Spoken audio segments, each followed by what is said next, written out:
So now I'm going to talk about all the problems that I had with this main event segment on SmackDown. First off, who was in the match? The Miz and Morrison lose. The team that is being groomed to face New Day for the tag team championships just lost a tag team match to Reigns and Daniel Bryan. And you know what? Two of the best performers of our generation, understandable. That being said, this could and should have been the Revival. Why? Because they're not being set up for a tag team title match with the New Day. So that's easy. You just don't have Miz and Morrison taking the loss here. Have the Revival do it. They're leaving anyway. Who cares? Roman Reigns picks Daniel Bryan. Sure, as I said, one of the best performers of the generation. Why not one of his cousins? That does seem a little bit weird. The Usos probably can't get into Canada these days. Well, there you go. Of course, they're not going to explain that on the air. No. But what they did explain on the air, Warren, was that Baron Corbin had been fined and was not allowed in the venue tonight. Now, Baron Corbin shows up and attacks Roman Reigns after this match. With what, Warren? His scepter. A scepter. Anybody here been through WWE security? He ain't getting that through. Maybe if he would have hit him with a replica Money in the Bank briefcase, maybe he gets through.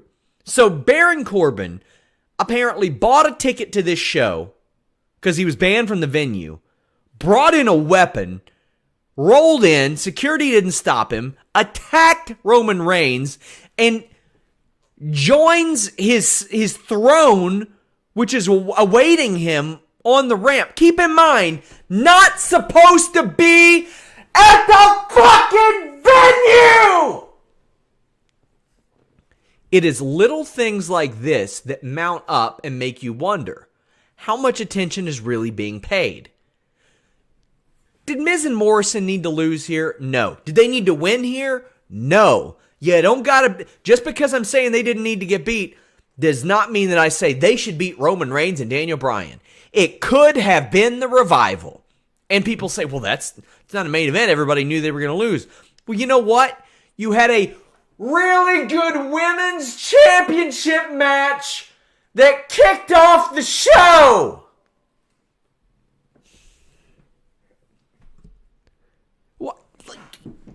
It's not difficult. Everybody on this show has been 50-50 to death. And that includes the two generational performers that I just spoke about. Roman Reigns has been losing matches to Baron Corbin and getting one-upped by Baron Corbin here and there. Daniel Bryan lost a bunch of matches to The Fiend. And John Morrison, you know what? I got no problem with him getting thrown out by Brock Lesnar in the Royal Rumble. That doesn't bother me at all. But the guy beat Kofi Kingston and Big E in singles matches. And you turn around and you just have him and Miz lose a main event tag match. Why? Why did you need that? Did you need that? Because I don't think so. I think the Revival would have been good here. It could have been good in the middle of the card. Was the lasting image that you needed, was it really Baron Corbin standing tall? Because I think it's just as effective if it's Bayley and Naomi and Carmella at the end, whatever. And if they don't have the confidence in those three to do that, I don't know what to tell you. Because here's the thing. If I remove that outlier and I say, hey, who is the most interesting heel on SmackDown instead of the most interesting male heel? Well, that answers Bayley. And I don't know if that's a good thing based on the way that they've handled her. But the fact that she is the most interesting heel, despite how they've handled her, speaks volumes about this absolute dog shit storyline. And the thing is, with pro wrestling, I'm very forgiving. If it makes sense and it's okay to decent, I'm pretty stoked, man, because there's a lot of programming on. There's a ton. You got like 10, 12 hours every week that we cover. There's a lot. These guys have been feuding since like September or October. And it's going to continue through the end of this month at Super Showdown. Oh, and by the way, at least probably another week, if the preliminary advertising for Wells Fargo Arena is true, because they're going to be in the Elimination Chamber too. So you get another week of that. Cut the shit, man. It ain't working. You need to build a strong heel. And let me tell you guys, Sheamus ain't it. It worked 4 years ago when Sheamus came in and won the title. It worked for one match. It worked for the Roman Reigns match one time. Mm-hmm. That ain't your answer. Well, here we go. Bill Goldberg defeated The Fiend to become WWE Universal Champion for the second time. So, therefore, Goldberg has had more title reigns in his comeback than Shawn Michaels did in his comeback. Just for perspective. Makes sense to me. There was a spear. There was a mandible claw. 3 more spears. Another mandible claw. And it looked like a hip toss to me, but we're going to call it a jackhammer. And I get it. You guys are trolls. That's your whole gimmick. Because you all don't have to show up here on Friday night and cover what happens. Jeremy gets to just clickety-clack on that keyboard. Doesn't have to sit here looking at a camera for an hour, staring at Warren Hayes' dumbass hair. Wow, you're just taking unnecessary shots at Warren now. This is the okay, it's not the dumbest shit, because Goldberg is over. Cool. How many times can you rely on this story? As many times as the ratings stay the same. That's why they're so fucked up. They have not built anybody, and they had one. People want to like Bray Wyatt.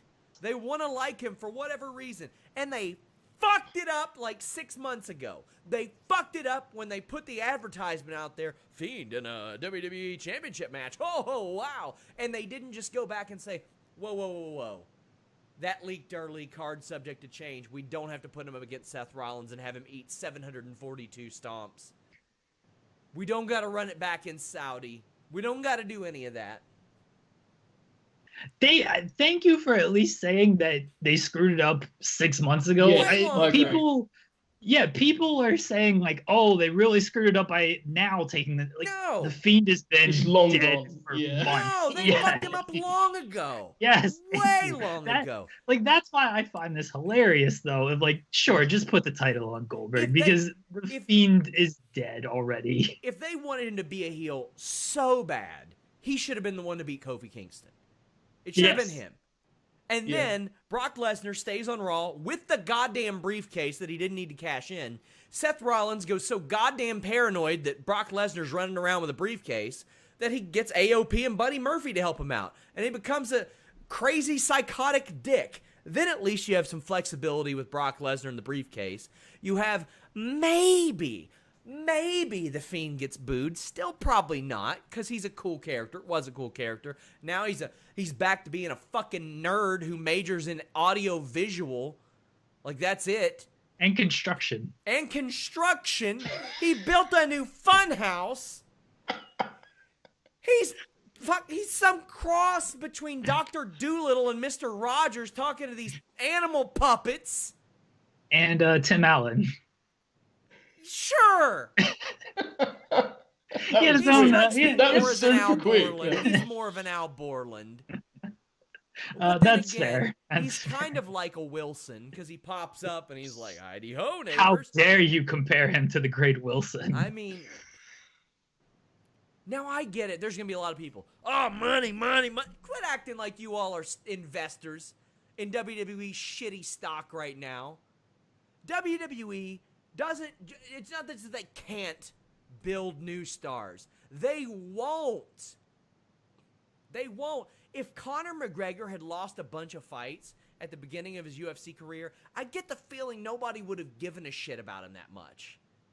He's a made man now because he was a winner then. Bray has never consistently been that. Never. They do this with troll me everyone. a little bit. Let Joe talk. Let Joe talk. I'm with you 100%. Okay, Damn right you are. This is indicative of major issues in which every year they paper over massive cracks every single year. Okay, I'm like Jeremy. At this point, I was ready to see the Fiend thing just wrap up, so I'm not bothered about this. Yeah.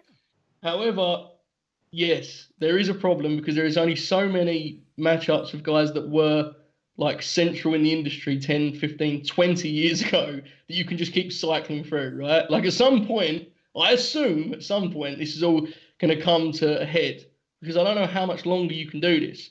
However, if we're just talking in the short term, it has no effect on me whatsoever. Long term, it's the latest example of them just totally misreading the situation. But that's the truth the true point of it is the Fiend died when the whole Seth feud happened, as you said. So that's the real problem, right? And they're going to use it to try to get Roman Reigns over more, because that's what they always go to. They're like, well, we got Taker, we've got Brock, we've got Goldberg. Here we go. Reigns is already over. He's already over. My God. Also, let me just say, Bill Goldberg sucks in the ring. He is so bad.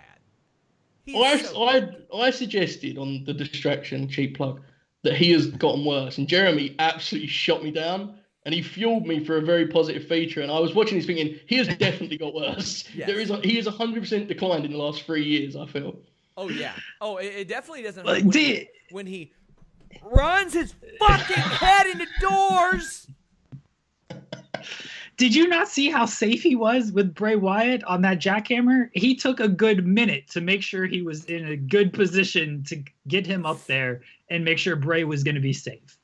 It reminded me of like a few months ago. I got back in the gym, hadn't been able to do it for a while. I used to have a really nice box jump, and I looked at the old box jump I used to do, and I said, I think maybe I can. That's what Bill Goldberg did. He hooked the head, and he was like, yeah, no, let's just adjust right here. Let's maybe one of those.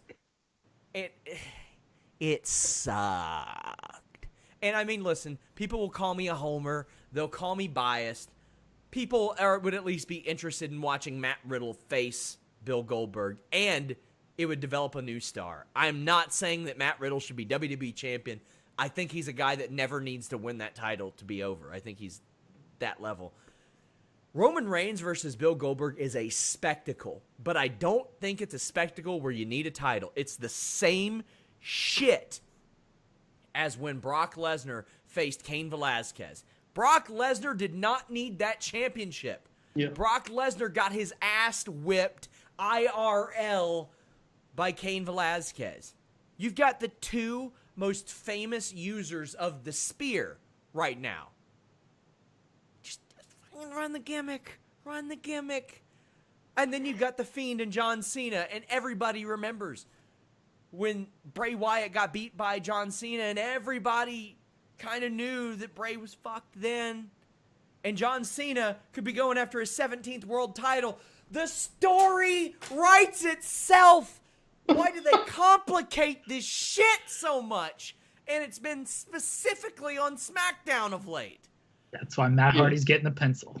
I wish Matt Hardy would get the pencil. I wish they'd give him a fucking Sharpie. That way they couldn't erase whatever it is that he does. God, I'm honestly... It's so frustrating, guys, because Raw, quite frankly, in 2020, has been pretty good. I've enjoyed covering the show. Humberto Carrillo, be damned. But then I gotta watch this shit on Friday, and I pride myself on being fair and being like, you know what? It's a new week. What do we got? It's a new week. Oh, look at that, Reigns and Corbin again. That's a fun one. Hey, this Fiend guy, they spend an awful lot of time on this guy. Oh, it's Goldberg. I love your passion on this when I know for a fact Jeremy's reaction was exactly the same as I am, which was like just a brief chuckle and then just like, okay, away we go, move on. Yeah. I admire the passion. I'm with you. SmackDown is very bad. Very bad. I just know that WrestleMania review's coming, and it's It's a 2-hour show for me after watching a 6 or 7 hour show, after getting off a flight from Tampa, after a week full of stuff. Oh my God. You'll be hanging out with me in Tampa, though. I will be. We're gonna have a great time. I will be. You think WWE will let us on the red carpet for the Hall of Fame? No. I'll show up there in my gear. I'm getting a match at Sean Ross Sapp Served Hall. It's happening. I'm going to make it happen. I'm trying to be booked. I know people, and I can't get booked. Wow. Well, you know what? Get on your trampoline with your weights, do your little jumping jacks, and we'll get you booked. Damn. This is just so frustrating. And, like, I think there is a place for the story of the old-ass guy who sucks at wrestling but is very famous to become a champion. I think there's a story in that. And you know what? They told that story. ROH tells it. They told the story 3 years ago. What is it? ROH just told it. Yeah, they did. ROH just told it. Right now, fuck, look at our world champions, guys. Yeah, that's actually the truth, because we did this whole thing 3 years ago, right? This is the thing that's crazy. It's like an endless cycle. Like, for those of us that watch during the rest of the year, we see all these other faces, but when it comes to Road to WrestleMania, it's like the same cycle just looped back over and over again. Do you remember We're building to a Roman win. It's like the same thing, you know? Do you remember when George Foreman won the world boxing title and WWE was like, shit, get the title on Backlund, quick. Like, we got to get it on an old guy. Who do we have that can still wrestle? Bob George Backlund. was a better promo, though, to be fair, than Goldberg. Backlund was perfect for him. It didn't seem shoehorned in. Because you looked at Backlund and you're like, that son of a bitch is crazy enough to beat Bret Hart. But then Diesel ran through him, and they made a new star immediately off of him. I like Roman Reigns. I really, really enjoy him, especially since the Undertaker thing. They have had just a marked improvement over not making him go out there and talk for 10 to 15 minutes. It's been a drastic improvement, much more tolerable. But now they book him in all these dumbass stories, and I don't know, man. I'm just like, Goldberg Reigns writes itself without the title. Cena Fiend doesn't write itself nearly as much without the title, because you have Cena's history there. You already have the history between the Fiend and John Cena, but why would Cena seek out somebody that he's already beaten? I don't know, man. I guess maybe I'll get answers on Friday, but I'm reacting as if this is the night that wrestling died 7. I think that we're going to go back to the Bray tradition of him just like randomly attacking someone and then explaining it the next week of a 12-minute promo. So congratulations, Sean. That'll be what you'll be getting tomorrow night on SmackDown. Boy, you know what? I can't wait. I can't wait until we get Aleister Black, Bray Wyatt, those nonsensical bullshit, just annoying promos. Wow. Oh, my God.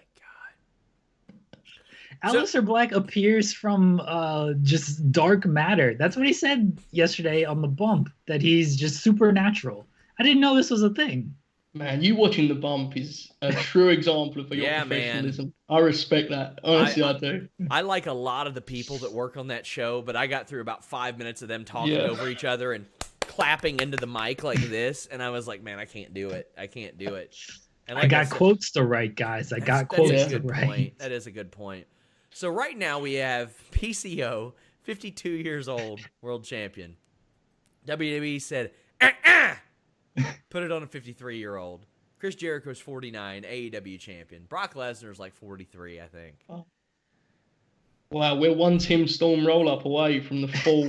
Yeah, no, he can no longer compete for the NWA World Title. True. But if there was any justice, we would have the full. We would have completed it, right? That would be the end. And Nick Aldis has held his championship, I think, since Goldberg was last champion. At least it feels that way. Damn. Thermostat Mind says, love when you go full Alex. Seriously, though, I believe we all agree with your take. Thanks for the justified anger. I don't get like this much. It's just, it's so short-sighted to me. And it's transparently short-sighted. Yeah, there is a truth as well to that whole thing where people go, who's the biggest star? And it's like, well, yeah, that's the whole point of what the argument is, right? Like, the idea is you use the bigger star to make the other guy now a bigger star. That's the whole point of but some people have they've reached a point where Like, look, let's be clear about this. Me and Jeremy we're very clear with this. Okay, we're not saying this is good. We're saying we enjoy it. Okay, big difference. Because you guys are trolls. Yeah, but that's you all guys fine. are But fucking trolls. That's there will be why. people in every one of our replies this evening that are telling us that every part of this was like actually good and legitimately is smart and on point. And that's the issue, right? We're just having fun. You two are the kids that did a dance to the Crazy Frog song. All growed up. What? You go What is look this? it up. Go look at kids dancing to the Crazy Frog song. That's you two with beards. And people in our chat will know what I'm talking about. These two, I think, yeah, I always got to go the opposite direction. These two are trolls. But, you know, we're not hurting anyone here, Sean. We're just enjoying ourselves. We're just enjoying the Jack Camo. We're, you know, the 6 spears. It's good fun for us, you know. This is our escape, right, Jeremy? This is what we enjoy, the Goldberg matches. Sean, you have us on the roster. So, I mean, what does that make you? Somebody said, maybe Bray is hurt. He ain't more hurt than Goldberg is. Goldberg's in agony right now. I was shocked at how many people did not know what Marky Mark meant.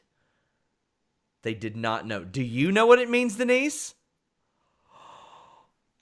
No.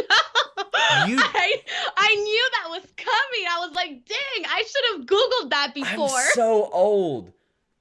I'm sorry. I when I heard that, I was like, oh, it has to be some sort of reference for something that I probably missed or didn't watch. You know Mark Wahlberg used to be a rapper, right?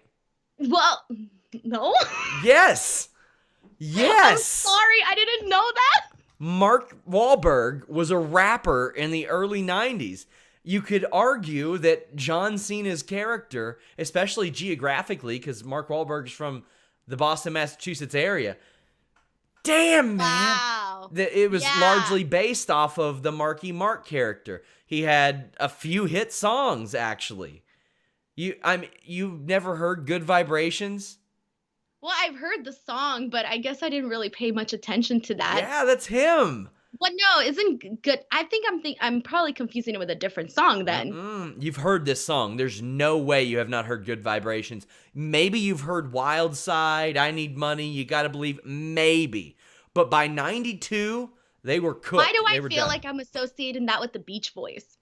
Well, I'm sure there's like some shitty Beach Boys song named that too. Okay, well, see, then that's when I think of that. Why don't my brain automatically? You have, but I don't know. Someone could correct me. Someone could correct me, but I don't know. Listen. So yeah, that reference just went a lot of people are surprised to learn I'm 34, but man, I am shocked. I was 5, 6 when this came out. So you were probably not even born yet. I was born in 92, so okay, I don't know. This went #1 in 91.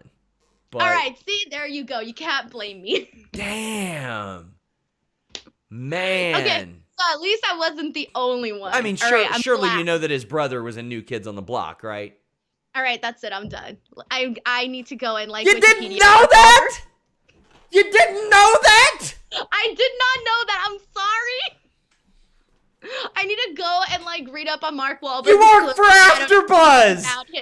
You work for a giant pop culture outlet. I didn't know that. What the hell is going on here? AfterBuzz, fly me in. I'm gonna take your job, Denise. What is going on here? Oh my God. Next time you talk to Sean Waltman, I want you to tell him that you didn't know that Marky Mark was a rapper.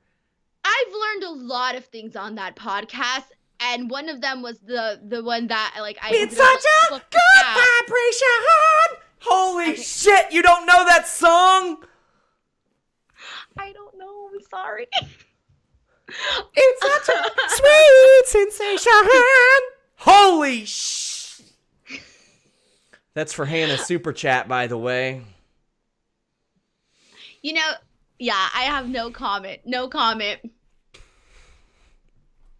Am I the only person on the chat? Like, is there anybody here on the chat that is like on my side here? Now, see, or am I getting ripped apart? When I became shocked about this was there's a friend of mine, Dano, on Twitter, big Becky Lynch fan, who didn't know, and I was like, what? And I linked to the video thinking, oh, surely she knows. This will remind her. No, she doesn't know because she's not 30. So, man. Shane Haas says, I hope they do a Twins remake with Cena and Wahlberg. Oh, my God. I was thinking that, though. I was like, man, they look alike. Okay, see? Damn. This is going to be the latest epic triggered rant video. Oh, no. And those all let me just tell you, those all do numbers. Oh, my God. You know, I probably feel the way you do. When I asked my sister if she knew who Britney Spears was, and she was just kind of like, about it and didn't really like know or care. And I was absolutely in shock. So I feel like that's like how you must feel. I feel like once upon a time when I was 15, I had my first conversation with a couple of Amish girls. That's how I feel right now talking to you. Because they were like, oh my God. Because they were like, ask us whatever you want. Because we were curious. We didn't know shit. And we're like, what do you all know about, like, pop culture? And they're like, well, we know who, like, Britney Spears is because we see her on magazine covers, but we've never heard her music. So now I'm the Amish girl. Oh, my God. Man. Chris Ferris says, we need a supercut of all of Denise's failures at pop culture references. In addition to the Blue Chew spot. The Blue Chew one is coming. It is coming. How about we just make a whole segment called Epic Fail of Denise Salcedo? So it's clearly like the only person living under a rock here. Wait, do you know that the Wahlbergs I don't even want to answer any more questions. Do you know that they're in the restaurant business? No. They had a TV show about it. I'm done. Like, I literally apparently know nothing about Wahlburgers. It's actually pretty good. I'm gonna like go learn everything about Mark Wahlberg right now. Damn. So, Roman Reigns, for whatever reason, it doesn't matter why, what precipitated him not being WrestleMania. He said, hey, I'm immunocompromised after dealing with leukemia. I don't think it's wise for me to be in this environment where somebody might have it and pass it to me, and then I got kids, and I'm not gonna risk anything, so I'm not doing WrestleMania. Whatever precipitated him to make that decision doesn't matter. We found out about that before last Friday's show.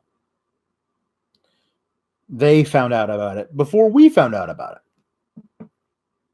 Last Friday's show happened. They still advertised. Next week, Roman Reigns is going to face Bill Goldberg for the Universal title. As late as this morning, he was still all over the promotional stuff you would find for WrestleMania. This morning.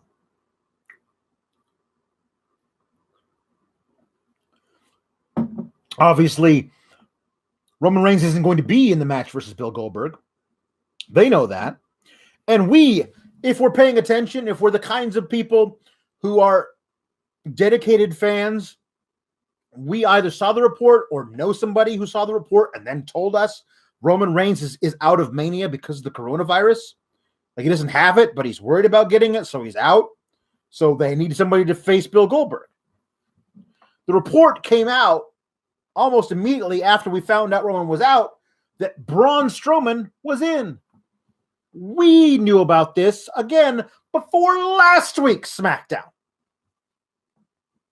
So we all had faith, I think, that they would figure out a way to film an angle where either like Braun attacked Roman or Roman pulled out for the very reason. And then Bill's like, okay, who's next? And Braun's music hits and says, I'll take you on. You want to get these hands? And Bill says, okay. Even that. We all thought anything was going to happen, to take place, to be shown to us on tonight's broadcast one day before WrestleMania begins. We all thought some angle was going to be used to write Roman out and Braun in. We all believed that.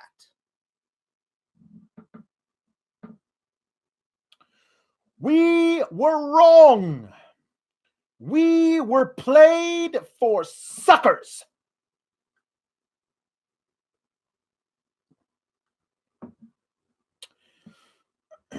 Just when you thought that they couldn't get any lazier, you realize that there's no bottom to their slothful depravity, no depth to which their torpidity will not sink, taking pure inertia to heretofore unheard of realms of simply not giving a shit. I give you the WWE.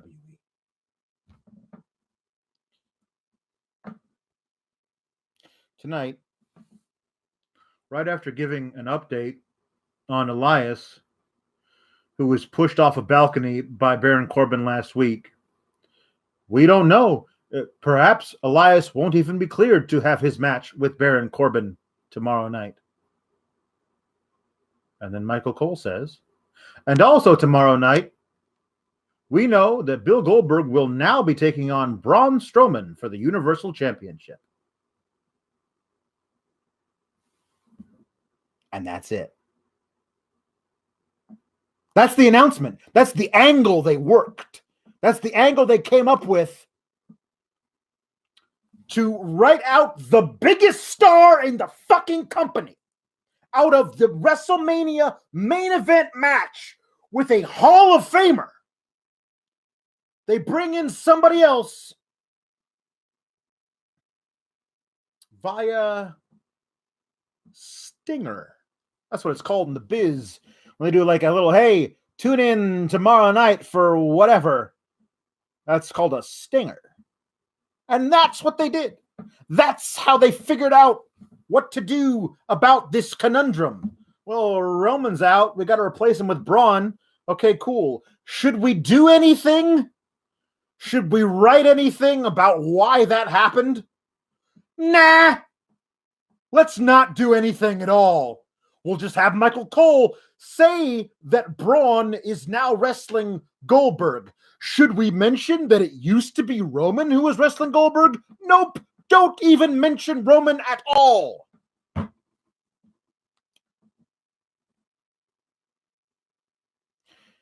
Like, if they were any lazier, they'd be lying on the floor. Lying on the fucking floor.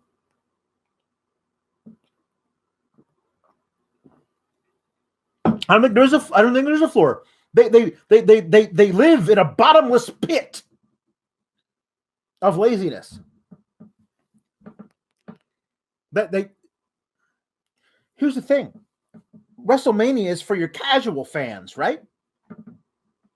This is the time of year when you want everybody to be watching, to tune in. Hell, it's the fucking pandemic on. There's no live sports to watch. Everyone's stuck at home. You want them to be watching this show. You have people who are going to be watching going, hey, I heard last week Roman Reigns, this guy that I heard of, I watched The Shield a few years ago. I really liked that guy. I'm a lapsed fan, but I'm tuning back in now because, I'm stuck at home on Friday nights. So I heard Roman Reigns is wrestling Goldberg. I remember him from WCW Nitro. That's crazy. That guy's still around. That's awesome. I can't wait to see that match. That person tunes in tonight and is not given any explanation why Roman Reigns isn't in the match and why Braun Strowman is. None.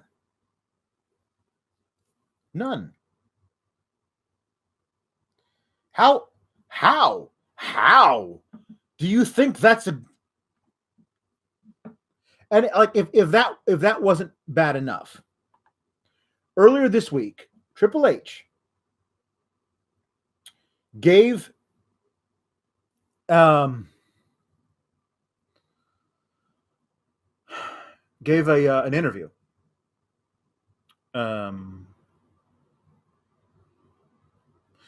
about this situation. He says, and I quote, "It's a funny thing." Hilarious. Trips, just hilarious. "It's a funny thing. I think you can watch our business in multiple different ways. And one of them is the storyline aspect. Another way is the online component and the reality behind it." What he's saying is a lot of people know what's going to happen ahead of time because they, things get leaked and all that kind of stuff, So you know what's going to happen, but you're not sure how it's going to happen, so you tune in and watch that. So Roman has a situation and his reasons for doing the things that he's doing. Fine. But I will say, from our standpoint and from a storyline standpoint, this is what he says: "It's going to play out in a unique manner, and we want it to play out that way. It's not necessarily putting me out in an awkward position. For me, it's saying, I don't want to give away the ending of the movie before the movie takes place. So I think everyone just has to watch and see how this unfolds. But it will unfold in a unique way, and it will be meaningful for everybody. There will always be critics, and we're doing the best we can." Really, Paul? Really? Really? This is the best you could fucking do? Michael Cole saying, "Oh, by the way, Bill Goldberg is now taking on Braun Strowman." And that's it. That's the best you could fucking do? Then fucking quit. If that's the best you can fucking do, everybody at your fucking company should fucking quit. If that's the best you can fucking do.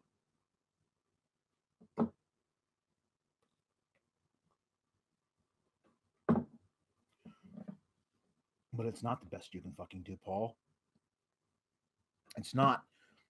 You can do a lot better, but you're not. You're not doing any better. I don't know why. I don't know why you would choose to do this. I don't know why. I mean, here's the other thing that we're not even talking about, that Braun Strowman hasn't been seen on television since he lost the Intercontinental title in that handicap match to Sami Zayn in his first ever Intercontinental title defense. He hasn't been seen on television. We don't know what's going on with him. We don't know where he's been, why he's been off TV, what he's been thinking, what his reaction is to having lost that match, to having been removed from that title picture entirely. Why does he, a guy who hasn't been on TV, who you haven't even bothered to write a storyline for, why does he get this shot at Goldberg's title? Why? I mean, there's no other alternative. That's the guy I would put in there, but I would write a fucking storyline for him. I might have checked in on him in some kind of pre-taped Skype interview or something, where he says, "Oh yeah, Michael Cole, I've been licking my wounds here in North Carolina, but man, next time I get in that ring, someone's going to get these hands. I'm going to get you next time, Sami Zayn." Like, I don't know, something like that. Or if you don't want to be a babyface in this match for Goldberg, you have him do something like, "Next time I get in the ring, someone's going to get these hands and they might not get up." Something like that. I don't know. Something. I don't know. What do you want to do? Something. You pick it, but do something. Here's what you get to choose, whatever you want to do to figure out why Braun is in this match. Make him a heel, make him babyface, have him attack Roman, which is what I would have done. Have him say, "I told you I wasn't finished with you." Then you have him crush Bill Goldberg. And then when Roman comes back, you immediately have Roman versus Braun Strowman. You get back to that amazing feud they had in 2017. That's what you do, because that's fucking smart. But you don't even have to do it that way. You could figure out any other way you wanted to go. However you wanted to write a storyline for how Braun gets into the match. But here's what's not an option. What's not an option is doing fucking nothing, which is what you fucking did. You did fucking nothing. Like, The only thing that would be less of nothing is if we tuned in tomorrow and you were promoting Goldberg versus Roman Reigns for the entire show. And then for the main event, you had Goldberg come down to the ring, and then you had Braun's music hit instead of Roman's. And Braun comes down and has the match, and you never mention why Braun is in the match instead of Roman Reigns. You never mention it. That's the only way you could be doing less than you're doing right now.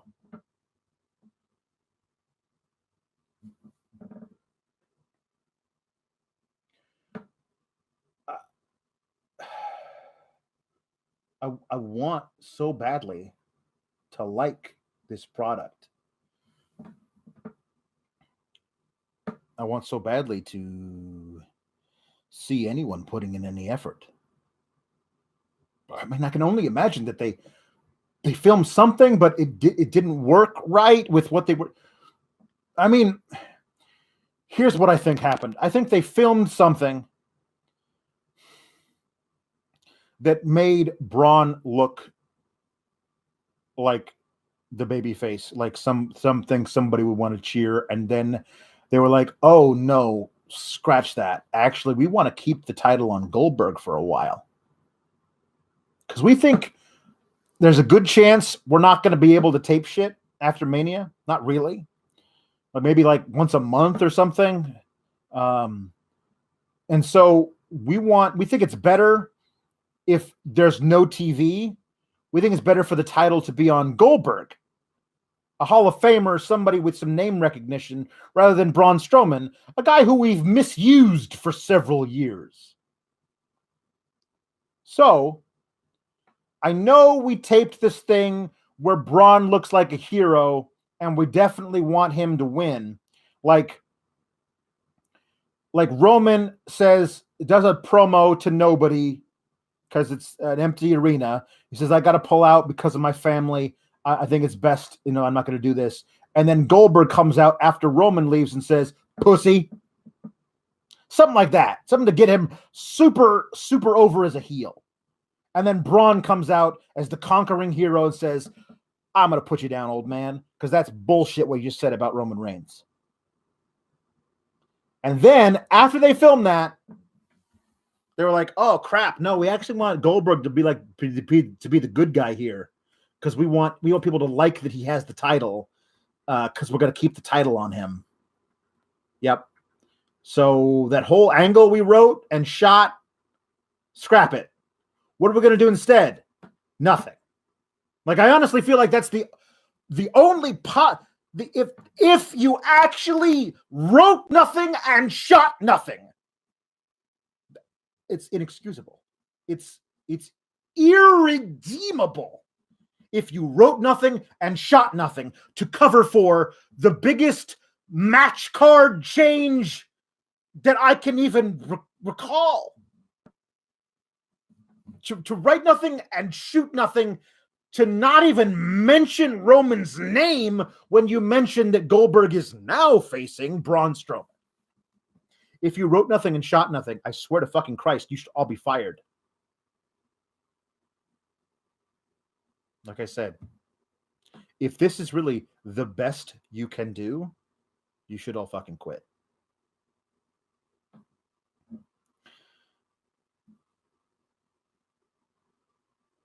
So yeah, I think Goldberg is winning this fucking match versus Braun Strowman.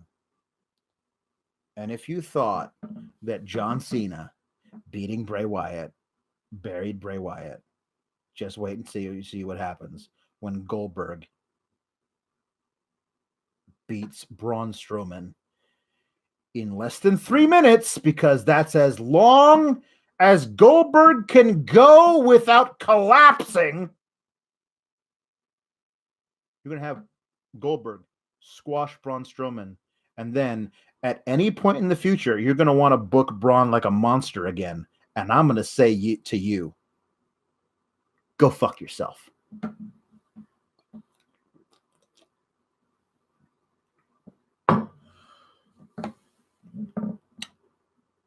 End of epic triggered rant. Hope you all enjoyed that. I'm going to be back on here with Sean and Warren Hayes. Talk about Mania Night 1 and Night 2. Normally when I do a regular post show, I try and tone down my epic triggeredness. But I'll tell you, man, there are some decisions they could make in the booking of some of these matches that I don't know that I'm going to be able to contain myself. So I think you know what those decisions are. And if one of those decisions happens on Saturday or Sunday, make sure you tune in to the post show to see the fucking fireworks. So as we know, Roman Reigns pulled out of WrestleMania, and it's not a secret. We have the video up on youtube.com/Fightful of him vaguely explaining. He didn't want to go into too much detail. I don't need a detail. I don't need an explanation from Roman Reigns. He can pull out of this if he wants. It's life or death. But this week, Triple H said in an interview with Ariel Helwani, quote, "I will say from our standpoint and from a storyline standpoint, it's going to play out in a unique manner, and we want it to play out that way. It's not necessarily putting me in an awkward position. For me, it's saying, I don't want to give away the ending of a movie before the movie takes place. So I think everyone just has to watch and see how this unfolds, but it will unfold in a unique way, and it will be meaningful for everybody. There will always be critics, and we're doing the best we can." End quote. So, Warren, the announcement of Braun Strowman as Goldberg's replacement was unique in that it was uniquely lazy.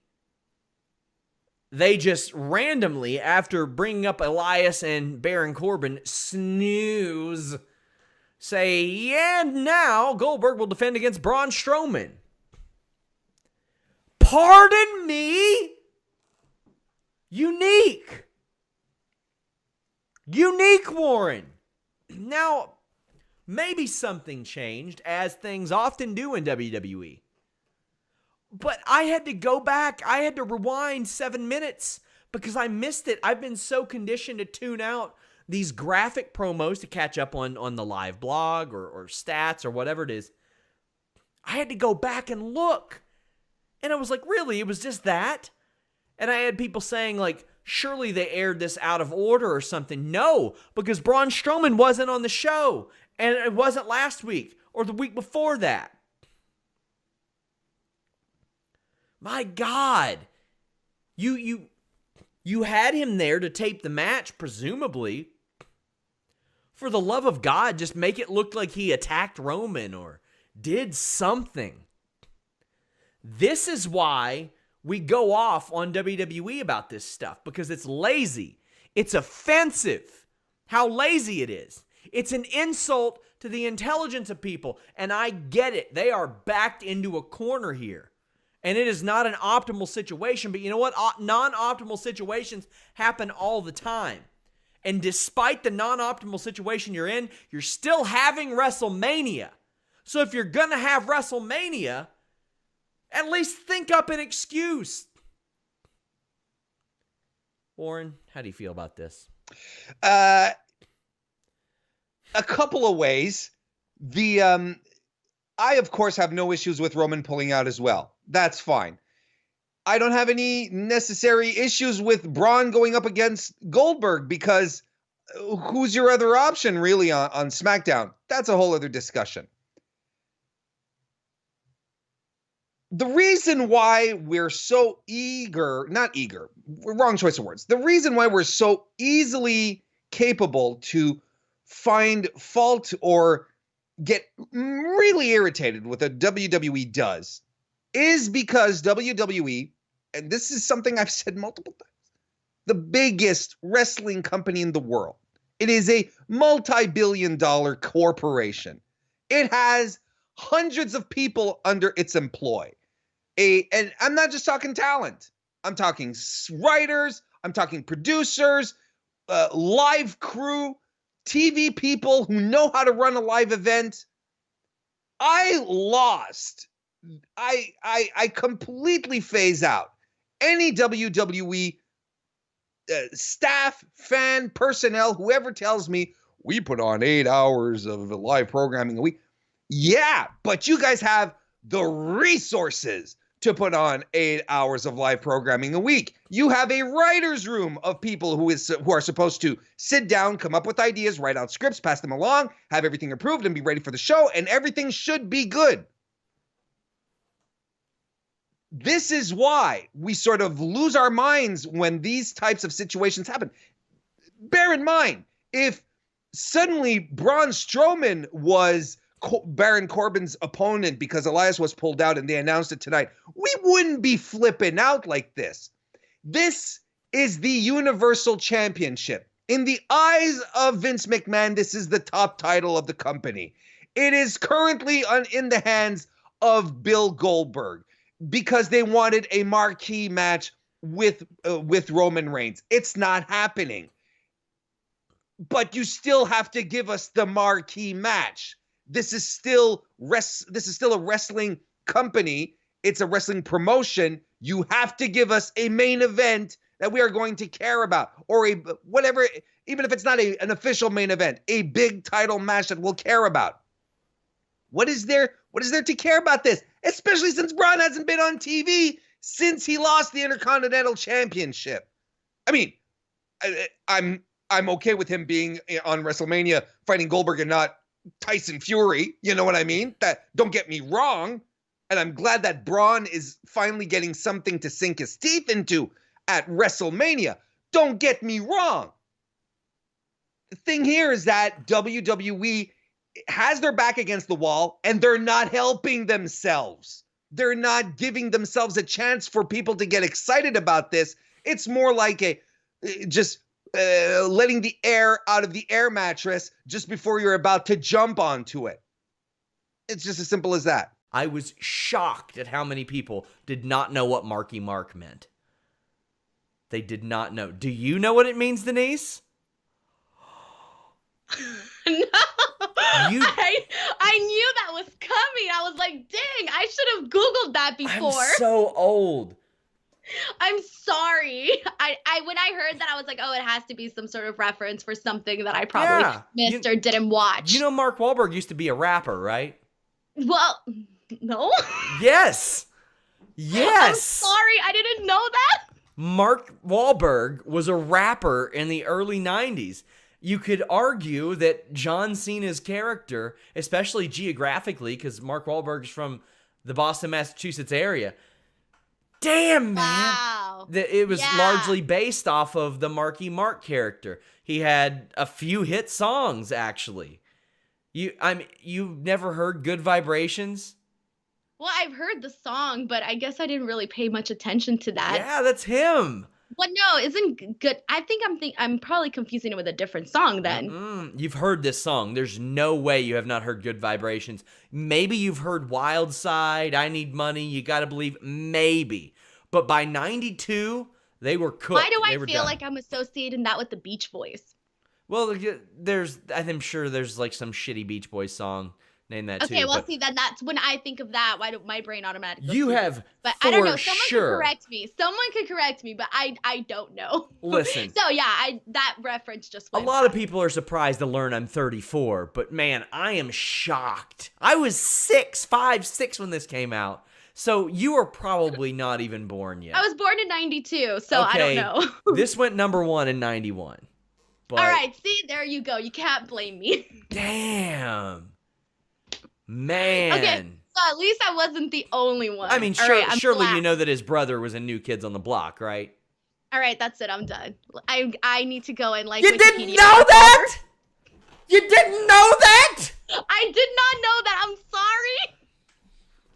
I need to go and read up on Mark Wahlberg. You work for AfterBuzz. About him. You work for a giant pop culture outlet. I didn't know that. What the hell is going on here? AfterBuzz, fly me in. I'm gonna take your job, Denise. What is going on here? Oh my God. Next time you talk to Sean Waltman, I want you to tell him that you didn't know that Marky Mark was a rapper. I've learned a lot of things on that podcast, and one of them was the one that like I. It's such a good vibration. Holy shit! You don't know that song? I don't know. I'm sorry. It's such a sweet sensation. Holy sh! That's for Hannah's super chat, by the way. You know, yeah, I have no comment. No comment. Am I the only person on the chat? Like, is there anybody here on the chat that is like on my side here? Now, see, or am I getting ripped apart? When I became shocked about this was there's a friend of mine, Dano, on Twitter, big Becky Lynch fan, who didn't know, and I was like, what? And I linked to the video thinking, oh, surely she knows. This will remind her. No, she doesn't know because she's not 30. So, man. Shane Haas says, I hope they do a Twins remake with Cena and Wahlberg. Oh, my God. I was thinking that, though. I was like, man, they look alike. Okay, see? Damn. This is going to be the latest epic triggered rant video. Oh, no. And those all, let me just tell you, those all do numbers. Oh, my God. You know, I probably feel the way you do. When I asked my sister if she knew who Britney Spears was, and she was just kind of like, about it and didn't really like know or care. And I was absolutely in shock. So I feel like that's like how you must feel. I feel like once upon a time when I was 15, I had my first conversation with a couple of Amish girls. That's how I feel right now talking to you. Because they were like, oh my God. Because they were like, ask us whatever you want. Because we were curious. We didn't know shit. And we're like, what do you all know about, like, pop culture? And they're like, well, we know who, like, Britney Spears is because we see her on magazine covers, but we've never heard her music. So now I'm the Amish girl. Oh, my God. Man. Chris Ferris says, we need a supercut of all of Denise's failures at pop culture references in addition to the Blue Chew spot. The Blue Chew one is coming. It is coming. How about we just make a whole segment called Epic Fail of Denise Salcedo? So it's clearly like the only person living under a rock here. Wait, do you know that the Wahlbergs... I don't even want to answer any more questions. Do you know that they're in the restaurant business? No. They had a TV show about it. I'm done. Like, I literally apparently know nothing about Wahlburgers. It's actually there pretty good. Like, I'm gonna like go learn everything about Mark Wahlberg right now. Damn. Let's talk about it. This is going to be another entry into the epic triggered rant. We don't do much of these days because I'm like so over WWE booking that they can't epically trigger me anymore. But this did it. And it did it because we fucking knew it was coming, Jeremy. We knew it was going to happen. And so did the people here. Drew Nicholas says, people calling winning streak Bianca losing to losing streak Bailey a good way to continue the feud really have drank the WWE lazy booking Kool-Aid. WWE thrives and survives on just lazy-minded people that are like, let it play out. This is the story. Bailey, the story is that Bailey can't win without Sasha. The story. No, they don't have a fucking story. Come on, don't be obtuse. It's ridiculous. Jeremy, do your bit. I know you want to troll. I don't even remember what it was. You know this is stupid. Oh, wait. I know it. I know the bit. Sean, she was the SmackDown Women's Champion for 500 days. All right? You know, because Bianca lost to her, it's not that big of a deal. All right?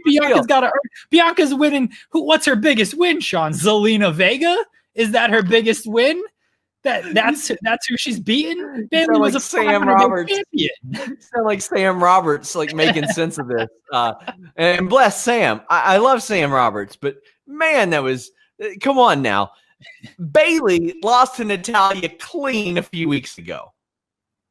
Oh. Yeah, and Bianca beat Natalya like the week before. Yes, and I know MMA math doesn't exactly work, but hey, you know what?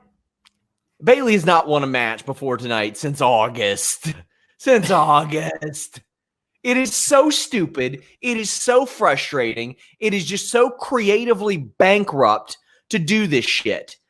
Bayley wins with an eye gouge and a rose plant. They ran these friggin' vignettes for weeks and weeks and weeks about how much smarter, about how much more cunning, about how much more athletic, about how much faster and stronger Bianca Belair is. And then I thought they capped it off with that brilliant one just about how much smarter she was than everybody.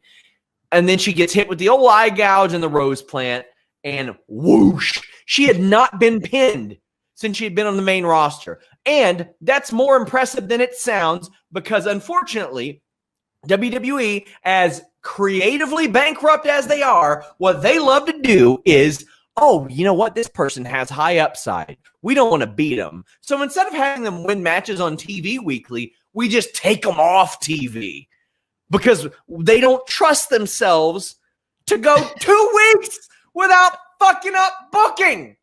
They can't trust themselves to go 2 weeks without screwing up somebody creatively. So they're like, just take them off TV because it's not their time right now. It's not their time yet. We saw it with AOP. We saw it with Bianca Belair. We saw it with so many people. They're just off television the entire time. Then they pop up a week or two. This is so stupid.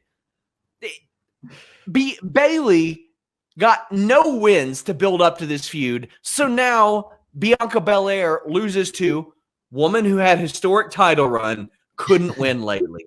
And I had doofuses that said, oh, well, that was the story. That was the story. She can't win without Sasha. Where's Sasha? Sasha's out there hitting tornado DDTs on Boba Fett today. Spoiler alert. Come on now. Piss off. Come on. Some people haven't seen the episode. Shut up. I don't care. Jeremy, Justin Lopez says, I am so livid, join the club over that Bayley Bianca finish. Of course, I've been arguing with a-holes telling me, oh, it wasn't clean. She raked the eyes. Well, you know what's going to happen, Jeremy? Bianca's going to pin her on Sunday or next Friday or the Friday after that or eliminate her from the Royal Rumble. And I'm going to have people say, well, there you go. It's okay. And we're going to sit here and wonder why WWE draws in a oh, wait, no, it's on FS1 tonight. So it's going to be like 12 people that watch the show.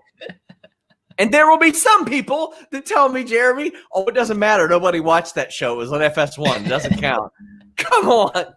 Say something about this before I... This is why they're in the position they're in. Everyone is just in the same spot. They are who we thought they were. Yes. Everyone's just in the same spot. It's just 50-50 to death. Everyone. We talked about this for weeks, Sean. We said the way you book this match is either Bayley wins and Bianca gets beat by someone who's just lost a bunch of matches, or Bianca wins and she just beat a loser, just adds another loss. And then you got the worst part, maybe not the worst, a terrible part about this is Corey Graves screaming, Bianca's a loser, Bianca's a loser, she's terrible, she just lost to Bayley. Don't call these people losers like that. We get it. They lost this wrestling match. Don't scream that they're losers because it doesn't help them at all. It's horrible. Absolutely horrible. We knew this is what they were going to do. Why do you get triggered by this stuff, Sean? I don't anymore. This is your issue. This is not a WWE issue. This is Sean Ross Sapp issue.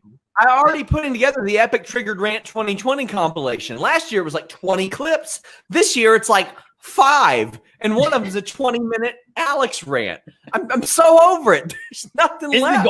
Is the Goldberg Fiend rant? Yes, of course it's on there. Don't be ridiculous. Ray Callahan says, money for the rant. Appreciate both of you. Go Bulls. The Jam on Ryan B. James says, I want to hear Sean rant about that Andy Rag guy on Twitter who threatened to unfollow him. Yeah, he said, I'll unfollow you then. And then he comes back to call me an AEW fanboy. Yeah, AEW's a better show. Sue me. Not this week. Yeah, SmackDown was better than AEW this week. I liked it more. But then I got people online saying, if it was a DQ, you would have complained. Oh, hold on. If it was a DQ, you would have complained. If it was a count, you would have complained. Bayley hasn't won in a while. People keep complaining. It's a no-win situation. It's fake. It's not real. They get to decide who wins tonight, who won last week, who wins the number of matches that lead up to this. Stop saying that shit. They book this. This isn't, again, the World Series. They're not going to go to jail for fixing the results, Jeremy. Sean, you watch our Booty Pro Wrestling stream, right? I think you would admit that Joseph and I are excellent bookers who don't book ourselves into a corner at all.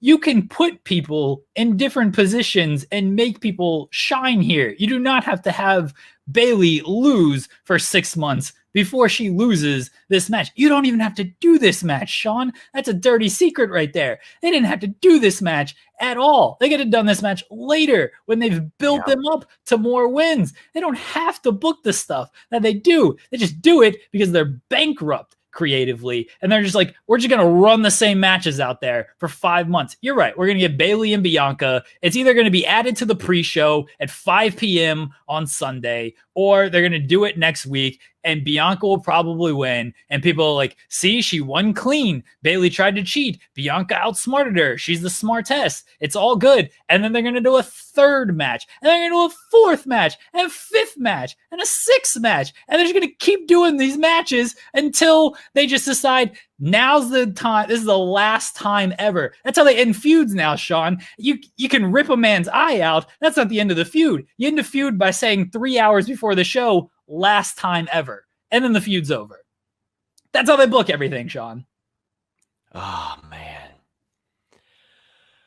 Nerd Guru says, Bianca and Keith Lee have to be the worst call-up failures in recent memory. By recent, I mean since Alistair and Ricochet, which is last year.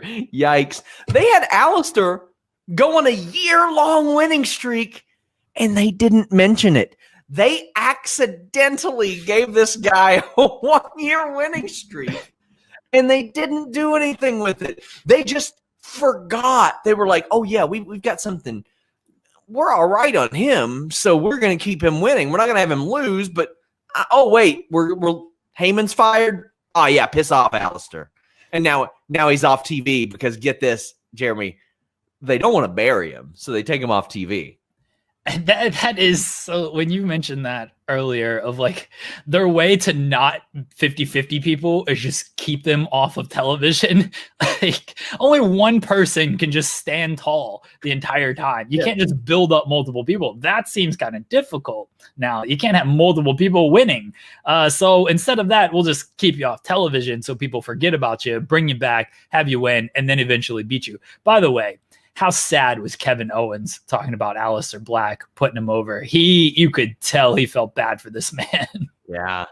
Oh, big time. It's something I wrote for in the new Wrestle Talk magazine about how frustrating and satisfying the Roman Reigns storyline is, because you see how good WWE is capable of being.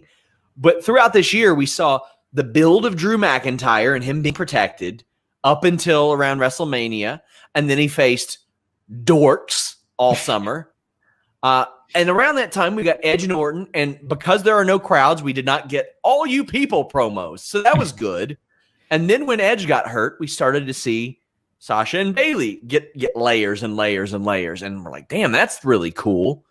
And then around SummerSlam, they decided to hotshot everything with them, from the match to the defense and all that. So it's like, all right, well, there we go. But then since then, we've had Roman Reigns. So it's like at any given point this year, we've had something really, really, really good in WWE. There's just very little overlap between them. And yeah. You get one good thing on the menu, Sean. Just like I said last week, you get one good thing on the menu. Everything else, it might taste good. It's a mystery food. Everything. Yeah, I mean, here's the thing: filet mignon's on the menu. It's on the menu, and we see it. Yeah. But every time we're going there, like they're speaking, no, he'll have the chicken tenders.